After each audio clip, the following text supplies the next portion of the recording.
séance du 7 février sans présence du public à cause de la pandémie. En Zoom, Jacques Malouin.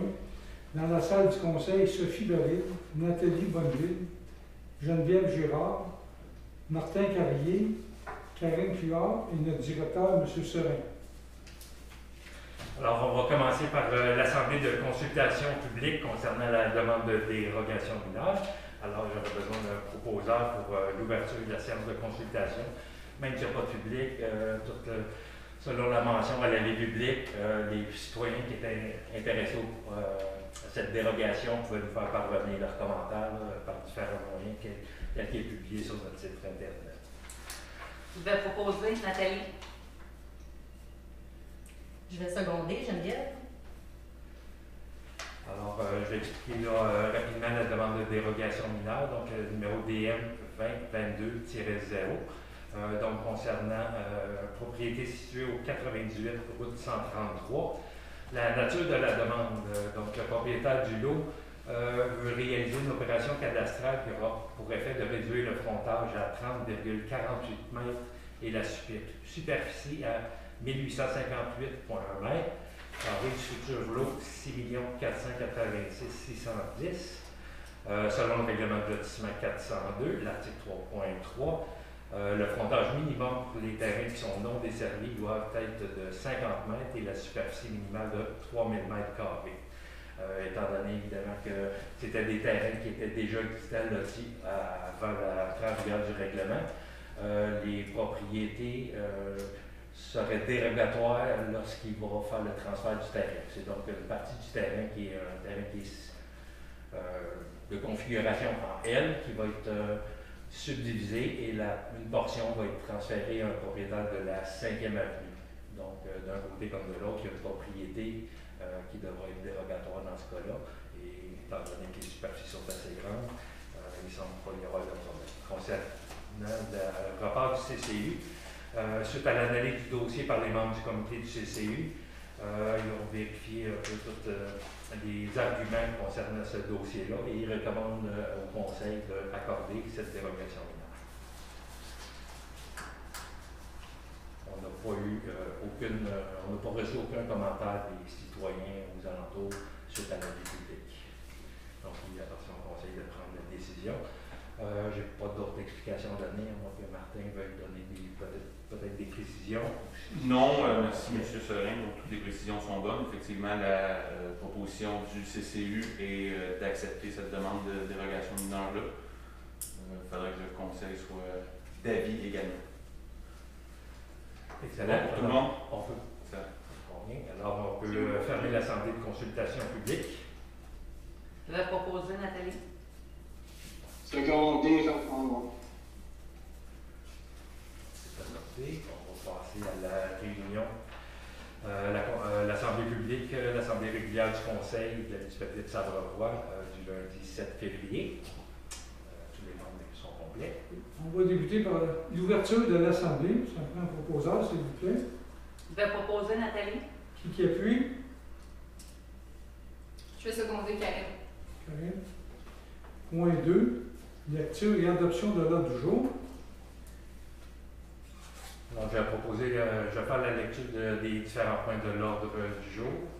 Donc, le point 1, ouverture de l'Assemblée. Le point 2, lecture et adoption de l'ordre du jour, habituellement avec le barrière horaire. Le point numéro 3, adoption du procès verbal de janvier 2022. Le point 4, rapport de l'inspecteur du mois de décembre 2021 et janvier 2022, considérant les permis de construction. Le point numéro 5, service d'inspection municipale, donc la période de disponibilité. Le point 6, décision sur la demande de dérogation mineure du 98 route 133. Le point numéro 7, adoption du règlement 198-26 relativement à l'imposition des taxes foncières et cotisations pour l'année 2022. Le point 8, projet d'implantation d'une tour de télécommunication, donc consultation publique. Le point numéro 9, adoption du projet de règlement sur la rémunération des élus, numéro 159-3.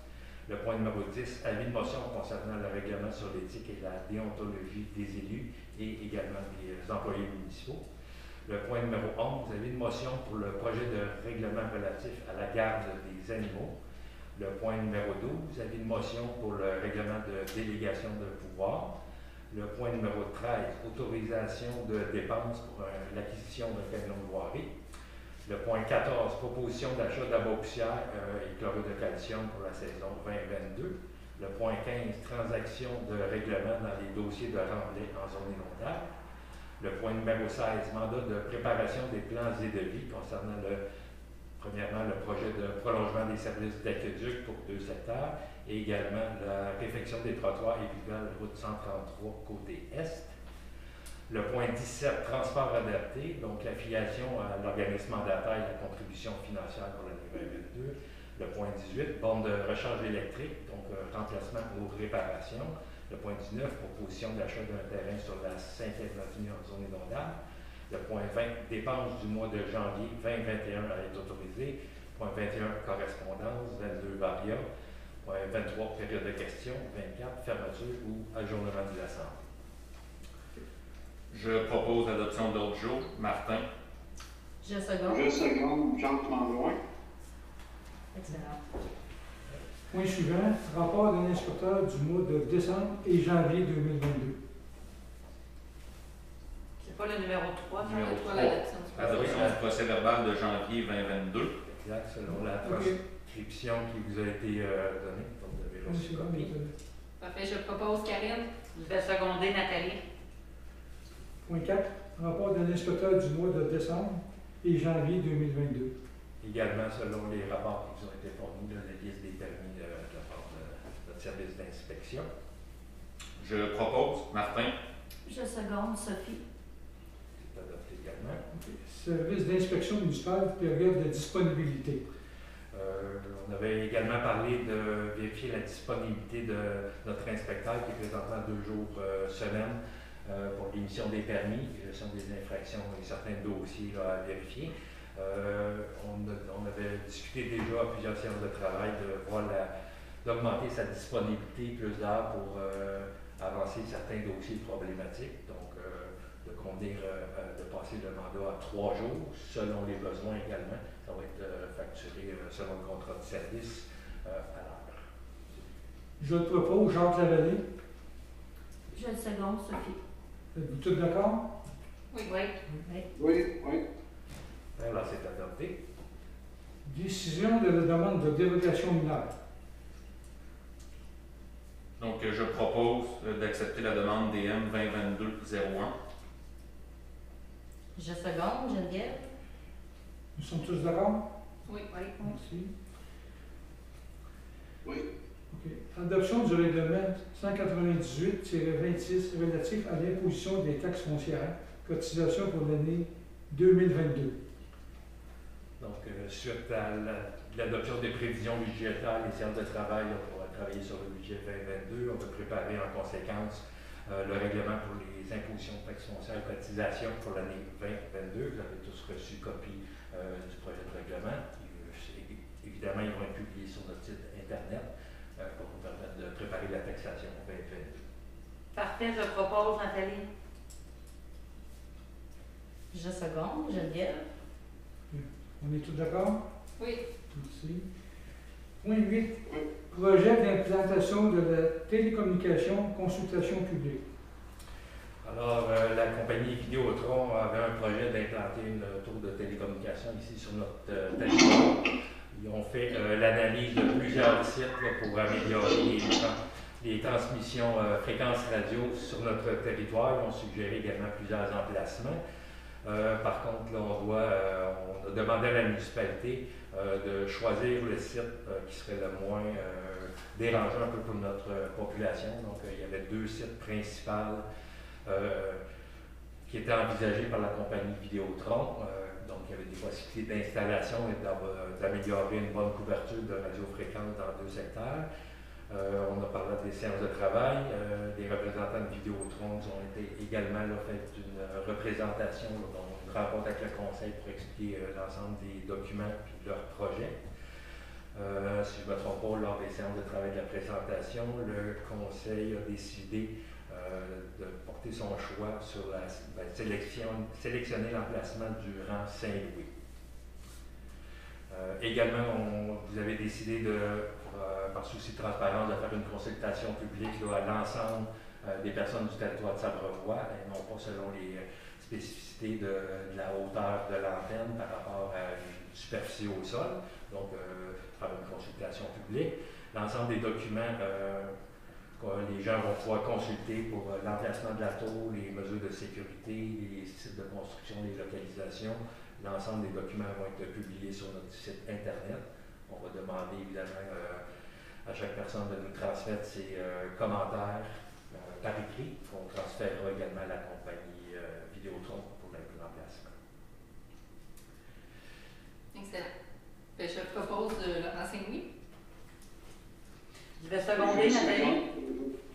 C'est Nathalie, je pense. Nathalie a secondé. secondé. Moi, je vais juste m'abstenir de voter dû au lien familial sur les terres où est-ce que positionné. Parfait. Excellent. Merci. Enregistré. Ça veut dire que la résolution est adoptée. Adoption du règlement sur la rémunération des élus, 159-3. Oui, également, on m'a demandé de réviser le règlement de rémunération des élus suite à l'analyse qu'on avait faite d'une rémunération moyenne des municipalités rurales de la MRC. En 2018, le fédéral a imposé, a continué à imposer l'allocation de dépenses des élus au taux de 50 donc qui est devenu imposable. On ajuste en conséquence également les allocations de dépenses pour essayer de majorer un peu cette augmentation. Le règlement n'a pas été modifié en 2018, on le fait maintenant. Il y a des procédures un peu spéciales, on doit publier l'avis et une copie du règlement pendant une période de 21 jours. Donc ça va être publié et le règlement va être adopté là, au mois de mars, un règlement qui va être rétroactif au 1er janvier. Excellent. Je propose l'adoption du règlement. Je seconde Sophie. Êtes-vous tous d'accord? Oui. Oui. OK. Oui. Avis de motion, règlement sur l'éthique et déontologie des élus. Oui, il faut déposer un avis de motion. C'est sûr qu'il y a des changements qui ont été demandés par le ministère des Affaires municipales concernant les règlements d'éthique et déontologie des élus et des employés municipaux. Sauf erreur, on doit faire ça là, avant le mois de mai, donc on doit modifier notre règlement pour inscrire des nouvelles dispositions pour élargir un peu la question d'éthique et de déontologie, et également pour les élus et les employés. Donc, l'avis de motion, on préparera le projet avec les nouvelles mentions qu'on doit inclure au règlement. On fournira aux conseillers prochainement un projet de règlement en ce sens-là. Parfait. Je propose Karine. Je seconde Jacques Mandouin. Est-ce qu'on est tous d'accord sur le point? Oui. Oui. Avis de motion et projet de règlement relatif à la garde des animaux. On a déjà parlé à plusieurs séances de travail concernant la problématique de chats errants. On a adopté au courant de l'été également un règlement sur la garde des poules, ou plutôt des poulaillers urbains. Évidemment, là, on veut donner là, à une firme ou à un consultant, un mandataire qui pourrait gérer les différents cas d'animaux au niveau des chats, des chiens, chats errants et singes de chiens également. On a donc adopté un nouveau règlement relatif à la garde des animaux qui fait un peu la mise à jour de tous ces règlements-là et qui les incorpore tous ensemble. Vous avez tous reçu un projet de règlement relatif à la garde des animaux. Donc, il sera adopté là, à la séance prochaine. Comme j'ai dit, on veut vraiment vérifier, essayer de régler une problématique concernant ça, alors qu'on ne la réglementait pas avant. Ça sera des nouvelles dispositions concernant les chats. On a déjà des pourparlers là, avec des mandataires qui font le service là, pour les différents services là, concernant le contrôle des animaux. On fera également, on a déjà suggéré également de former un comité de citoyens et des membres du conseil également pour essayer de sensibiliser la population là, pour les opérations d'application du règlement à ce sens-là. Donc, pour jusqu'à la prochaine réunion, on verra aussi les ententes là, qu'on pourrait prendre avec les différents mandataires là, de services qui seront négociés et étudiés. C'est quelqu'un qui veut rajouter quelque chose là-dessus. On va voir. C'est beau. Je propose, Martin. Je seconde, Sophie. On est tous d'accord? Oui. Merci. Oui. Avis de motion, règlement de délégation de pouvoir. Oui, alors depuis 2010, on avait le règlement de délégation, règlement de gestion contractuelle. Comme j'ai dit, la délégation de pouvoir là, nous autorise à aller sur des contrats de gré à gré. La permission là, d'accorder des contrats sans rassembler les membres du conseil pour accorder les contrats. Donc, ça sera une délégation de pouvoir là, à la direction de la municipalité. Il y avait certains problèmes d'interprétation du règlement, de rédaction du règlement qui est en vigueur depuis 2010. On veut simplement ajuster à la réalité.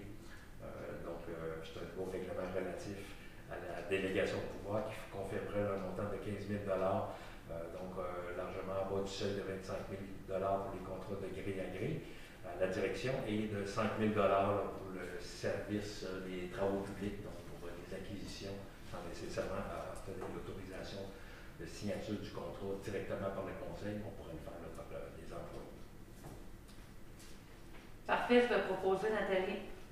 Je vais seconder, Karine. On est tous d'accord? Oui. Autorisation de dépenses, acquisition du camion de la voirie. Oui, on avait parlé également, là, on avait libéré un budget pour l'acquisition d'un nouveau camion de voirie, puisque le nôtre là, il est en fin de vie, là, il est vraiment là, très niveau d'usure avancé. Donc, on devait également là, changer le véhicule, puisqu'on a également là, 3 employés habituellement à la voirie, plus certains étudiants durant l'été. Un seul véhicule ne suffisait pas. Demander là, aux employés de voirie de fournir leur véhicule pour des raisons de travail, je pense que c'était un petit peu là, embêtant. Donc, on a décidé d'y aller avec l'acquisition de 2 véhicules de voirie. Pour l'instant, là, on a acquis un véhicule là, de type transit là, pour faire avec une boîte fermée pour un montant de 10 500 $.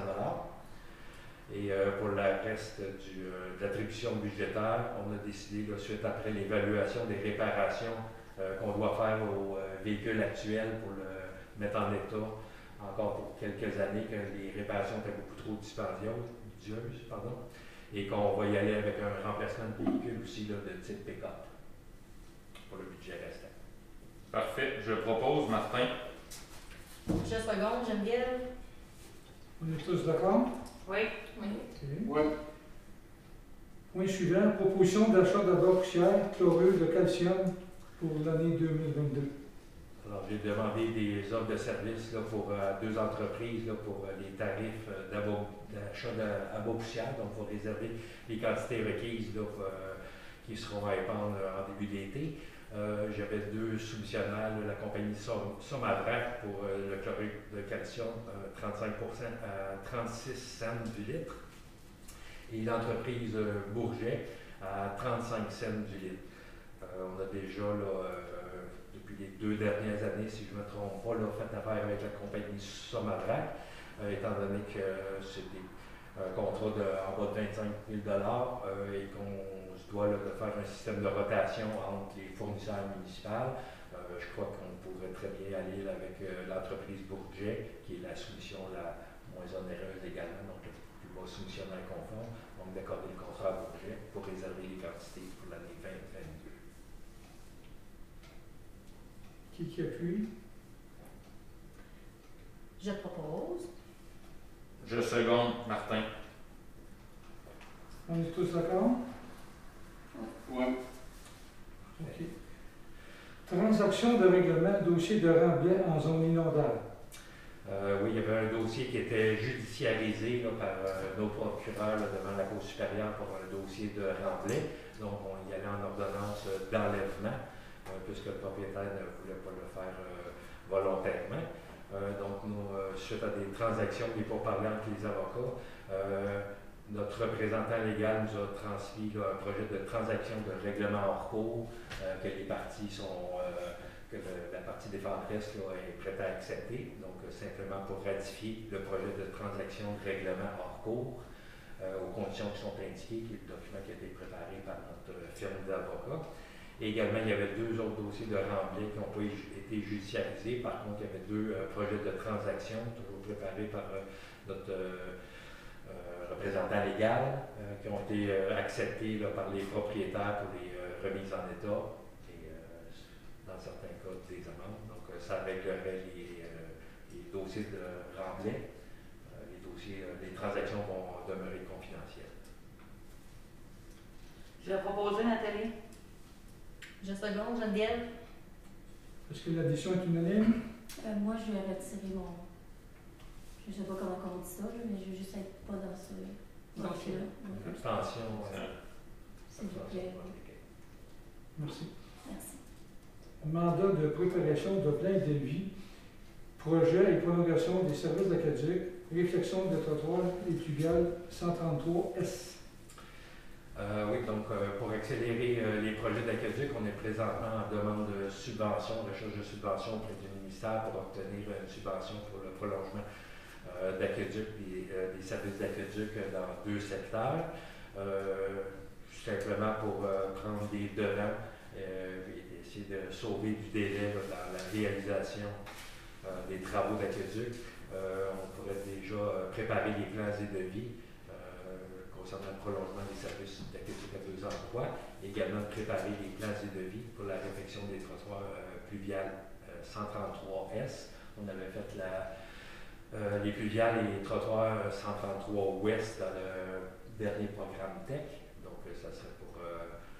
On ferait la suite cette année selon notre plan de triennal d'immobilisation. Je vais les proposer. Je vais le seconder. Karine? On est tous d'accord? Oui. Oui. Oui. Transport adopté, affiliation, organisme mandataire et contribution financière.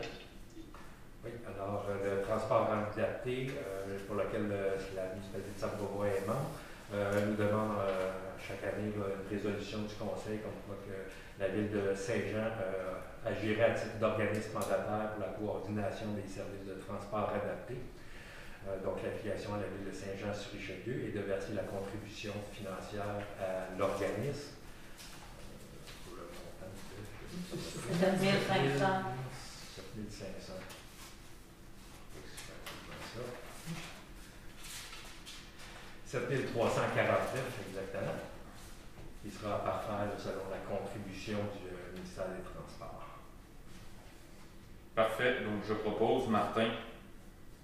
Je seconde Jacques Landroit. On est tous d'accord? Oui. Oui. Borne de recharge électrique, remplacement ou réparation. Oui, alors la borne de recharge électrique pour les véhicules a été endommagée cet hiver là, dans les opérations de déneigement. On a vérifié les possibilités d'obtenir des pièces de remplacement là, pour la réparer. Il semble que les pièces ne sont plus disponibles puisque ça fait plus de 10 ans. Donc, on irait probablement pour un remplacement de la borne au coût de 1 750 $. Par contre, on m'a demandé de la repositionner au centre communautaire, centre des loisirs, puisque la localisation à cet endroit-là serait beaucoup plus appropriée pour les recharges de véhicules électriques, alors qu'à l'origine, la borne ici qui est installée à l'hôtel de ville était sur le programme de recharge au travail, donc pour les véhicules des employés de la municipalité. Je pense qu'elle va être beaucoup plus utile au centre communautaire. Et je vais vérifier également si c'est possible de mettre une borne de recharge d'eau, puisqu'on va demander à notre électricien de faire tous les travaux pour desservir la borne électrique en électricité, évidemment. Puis c'est le même prix là, pour mettre une borne d'eau pour 2 véhicules plutôt qu'une. Donc je pense que ça vaut la peine de mettre au moins 2 places de stationnement, ça devient beaucoup plus populaire. Qui propose, qui appuie? Je vais proposer, Geneviève. Je vais seconder, Nathalie. On est tous d'accord? Oui. Proposition d'achat de terrain, 5e avenue, dans une zone inondable, 0-2 ans. Oui, on a discuté de cette proposition-là là, à l'Assemblée de travail. On m'a demandé là, de reporter tout simplement le point à une prochaine séance de travail pour faire des vérifications est reporté. Merci. Dépenses du mois de janvier 2021 et autorisation. Ça n'aurait pas dû être janvier 2022. Oui. Oui. Oui. Correction à faire à l'ordre du jour, il est indiqué 2021, mais c'est bien janvier 2022. OK. Selon la liste qu'on vous a transmise. Exactement. Excellent. Donc, je propose Martin. Je vais seconder Nathalie. Les fonds sont disponibles et certifiés. Oui, je vais faire la certification des fonds disponibles. Ça veut dire qu'on est tous d'accord. Oui. 21. Correspondance. Oui, la première correspondance concernant la fédération de l'UPA, concernant les surfaces endiguées. Donc, on va demander là, au ministère de l'Environnement de reconsidérer la situation des zones inondables en relation avec les zones inondables, puisque c'est des surfaces endiguées, on voudrait les faire considérer comme immunisées. Donc, on appelle que le ministère revise sa position. On a reçu, vous avez tous eu une copie là, de la position de l'UPA. Il nous demande donc l'appui à cet effet. Je vais proposer. Je vais seconder Martin. On est tous d'accord. Oui. Il y avait également concernant les demandes d'emploi étudiants, il y a un programme là, pour lequel on pourrait bénéficier des étudiants à 100% de subvention de la part du fédéral. Donc, on peut déposer une demande et je vais transférer ça à l'Alexandra des loisirs là, pour faire la demande. Donc, ça vaut pour les parcs et loisirs principalement. Après cette autorisation, on va demander un étudiant supplémentaire. Je vais le proposer. Je vais seconder Karine. On est tous d'accord. Oui. Oui. Oui, on peut passer à la varia. Il n'y avait pas aussi la subvention d'armes. Exactement. Arbre et évolution, Oui. on peut déposer un projet, là, c'est à peu près le même projet qu'on a déposé l'année passée, donc pour du reboisement social. On a plusieurs établissements là, qu'on pourrait faire, donc peut-être un projet commun avec l'école, le terrain des loisirs, le terrain du Kéraïon, le musée, l'hôtel de ville. Alors, c'est pour du reboisement social, c'est un programme de subvention qui fournit les arbres et qui veut faire de la promotion pour du reboisement également. Donc, un proposeur pour déposer la demande. Je vais le proposer. Sophie. Je seconde, Geneviève. On est tous d'accord. Oui. Il y avait également de la correspondance concernant le programme infrastructure sport loisirs. Il y a toujours 10 000 là, qui est disponible en subvention pour des aires récréatives. On voulait le faire également là, pour améliorer les modules d'hébertisme qu'il y a au Kéraïon. On nous reste à vérifier, puisqu'on a déjà eu une subvention par le passé, si on peut réappliquer au programme. Et dans l'éventualité où on pourrait le faire, une résolution d'appui à ce projet-là. Je vais le proposer, Sophie. Je vais seconder Nathalie. On est tous d'accord. Oui. Non, on peut passer à Varia. On va passer au varia. Il n'y avait pas la phase terrain. Oui, c'est ça. C'est dans le Varia. Oui, alors, Varia, on a rencontré le propriétaire des terrains qui sont adjacents au Kéraïon, pour lesquels on avait des propositions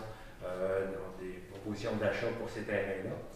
On a passé devant la commission de protection du territoire agricole. On a été refusé partiellement notre demande, donc il n'autorise pas le lotissement d'un certain lot, alors que le propriétaire se garderait un lot contigu et adjacent. Donc, selon la décision de la commission, il ne nous permet pas d'acquérir une partie de la parcelle. Donc, on a renégocié là, avec M. Coury pour acheter la parcelle totale, donc le lot en totalité. Il demande par contre là, un montant de 10 000 supplémentaires, ce qui porterait le total là, à 100 000 pour la transaction. Je le propose. Je second. On est tous d'accord. Oui. OK. On avait également une demande de M. Marc Lamarre Donc, une demande là, concernant qu'il y avait un problème là, avec son voisin concernant la localisation d'une clôture et également le positionnement officiel là, de la ligne séparatrice de propriété. M. Lamar nous demande de l'appuyer là-dedans puisqu'il nous a fourni un document démontrant son certificat de localisation. Ça démontre effectivement qu'il y a une possibilité d'une problématique concernant la situation de la clôture. Donc, premièrement, on va transférer le dossier à notre firme d'inspection, la firme J'estime, pour vérifier l'opportunité de suspendre un permis ou non, puis voir si tout a été fait de façon régulière dans ce dossier-là lors de l'émission du permis.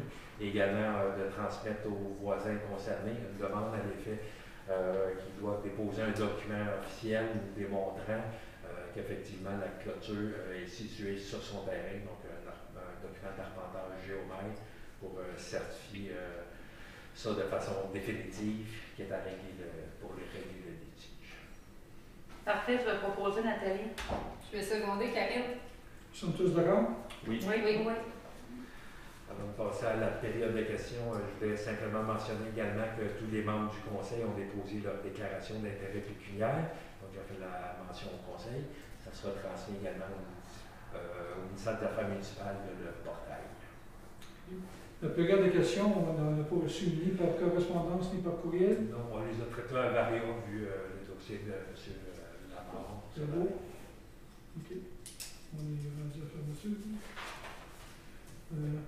Fermeture ou ajournement de l'Assemblée. Je vais la proposer, Je Sophie. propose. Jacques se propose. Oui. Qui Oui. appuie? Je vais l'appuyer. OK. Sophie. Alors, on est tous d'accord? Oui. Ceci met fin à la séance du Conseil du 7 février 2022. Merci. Merci. Merci. Merci. Merci.